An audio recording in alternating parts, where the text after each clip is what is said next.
انتهت كأس آسيا بعد شهر من المنافسة شديدة الوطيس، وقد توج المنتخب القطري بلقب البطولة بعد فوزه على نظيره الأردني ب3 أهداف لهدف.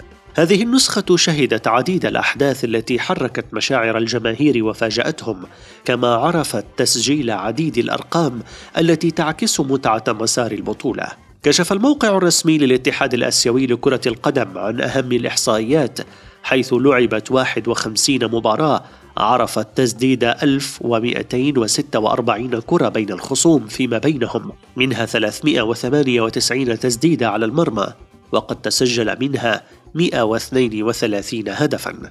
وقد شهدت أيضا إشهار 164 بطاقة صفراء و12 بطاقة حمراء. وبالنسبة للمنتخبات الأكثر تسجيلا للأهداف، فالصدارة تعود للمنتخب القطري ب14 هدفا، يليه المنتخب الأردني ب13 هدفا، ثم إيران واليابان ب12 هدفا.